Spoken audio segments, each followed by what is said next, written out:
बहू बनी शेरनी। मीरा सोसाइटी में नई नई रहने आई थी। एक रोज उसकी पड़ोसन कहती है, हाय, मेरा नाम तमन्ना है, मैं पास के घर में रहती हूँ। आप नई आई हैं तो सोचा मिलाऊं। अच्छा किया, आइए ना बैठिए, मैं आपके लिए चाय लेकर आती हूँ। अरे नहीं, चाय तो मैं साथ लाई हूँ। सोचा आपने अभी अपना किचन सेट किया होगा कि भी नहीं। ये तो अच्छा किया, सच बहुत मन था चाय पीने का। ये मेरे हाथ के नमकीन खाइए। मीरा और तमन्ना में दोस्ती हो जाती है, लेकिन धीरे धीरे पता चलता है कि दोनों हैं एक दूसरे से बिल्कुल अलग। एक दिन दोनों पार्क में घूम रही थी कि एक लड़की मीरा को देखकर कहती है, कैसे रंग की साड़ी पहनी है, एक तो इतनी गर्मी, ऊपर से चटक रंग, कितनी गवार दिख रही है ना ये पीली साड़ी वाली। और बाल भी कैसे उड़े उड़े हैं। तमन्ना को गुस्सा आ जाता है। हाँ, तो उसके उड़े हैं ना, तुम लोगों को क्यों जलन हो रही है? और रहा सवाल साड़ी के रंग का, तो जरा फैशन सेंस ऑन करो। इस समर ये रंग ऑन फैशन है, समझी? वो दोनों लड़कियां तमन्ना से लड़ने आ जाती हैं कि अरे छोड़ ना, जी रहने दीजिए। हाँ, सही कह रही हैं, खराब ही तो है मेरे बाल और साड़ी, आप प्लीज जाइए यहाँ से। अरे क्यों इतना स्वीट बनती है तू सबसे? हर किसी को जवाब दिया करना। अरे क्या करना है, वो बुरा बोल रहे हैं तो अपना मुंह भी खराब कर ले क्या? ऐसा नहीं होता है, किसी की बुरी बात सुनने का मतलब है कि वो लोग सही बोल रहे थे। अरे किसी के बोलने से क्या होता है, हम क्यों अपना मुंह खराब करें? खैर, मीरा शांति से रहती, बच्चों को देखती खिलाती। उसका पति काम के सिलसिले से हमेशा बाहर ही रहता था, तो वो कोशिश करती कि उसके बच्चों को किसी भी चीज की कमी ना हो। एक रोज सास कहती है, अरे सारा दिन बच्चों में लगी रहती है। पता है बेटा यहाँ नहीं रहता मेरा, लेकिन मजाल है कि ये मेरा ख्याल रख ले। माफ करिए माँ जी, वो मयंक को स्पीच थेरेपी दिलाने ले गई थी, मैं अभी आपकी चाय बना देती हूँ। अरे चाय नहीं चाहिए, चाय पिला पिला कर मार दे तू। तेरे बाप ने बोला था कि शादी के वक्त 2 लाख देने के लिए, अभी तक 1 लाख दिए हैं, बाकी के पैसा कब देगा? बच्चे हो गए लेकिन दहेज पूरा नहीं दिया। माँ जी, वो पैसे उन्होंने मयंक के पापा को बिजनेस लगाने में जो मदद की थी ना, उसमें दे दिए थे।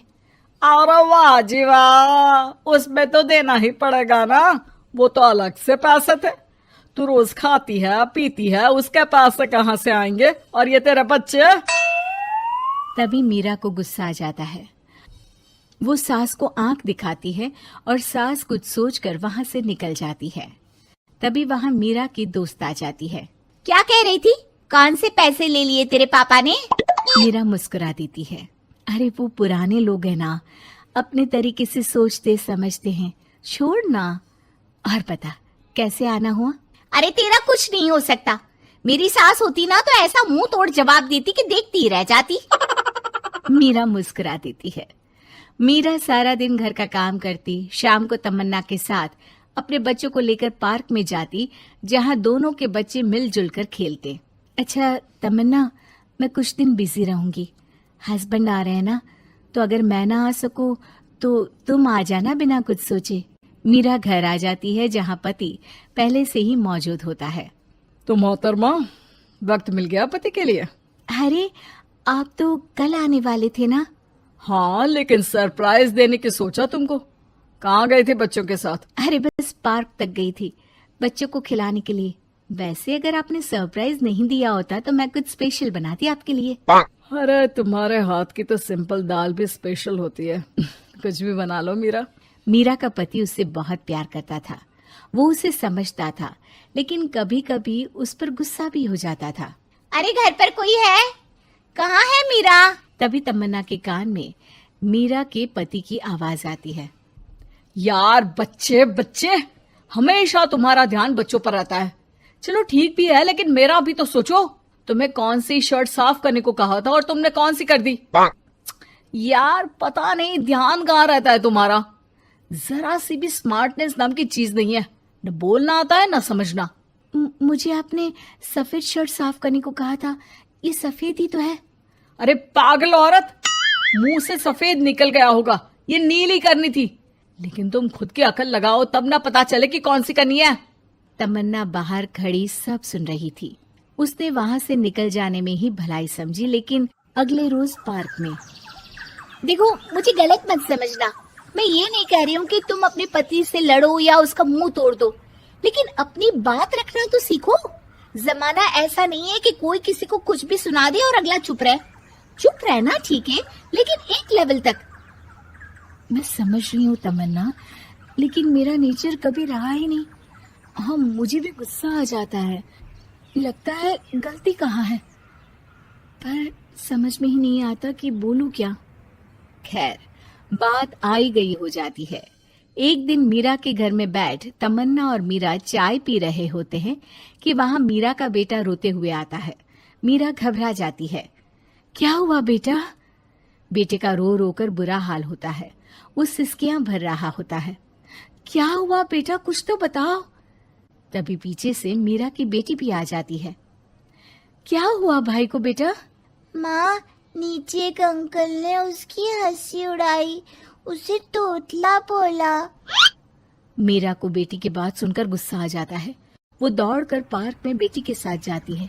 तमन्ना भी मीरा के पीछे जाती है। कौन थे अंकल? हाँ, वो लाल शर्ट वाले। क्या आपने मेरे बेटे को तोतला बोला? हाँ, क्योंकि वो तोतला रहा था। तोतला कहेगा।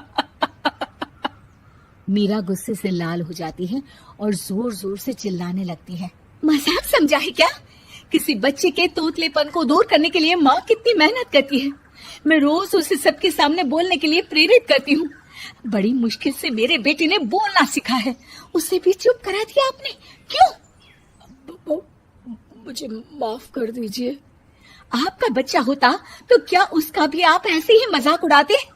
देख लीजिए मिस्टर, साफ बता दे रही हूँ, भूल से भी मेरे बच्चों का मजाक उड़ाने की कोशिश की तो बहुत ज्यादा बुरा हो जाएगा। तमन्ना दूर खड़ी मीरा का ये रूप देख रही होती है। वो समझ जाती है कि एक औरत के अंदर की शेरनी तभी जगती है जब उसके बच्चे को कुछ कहा जाए।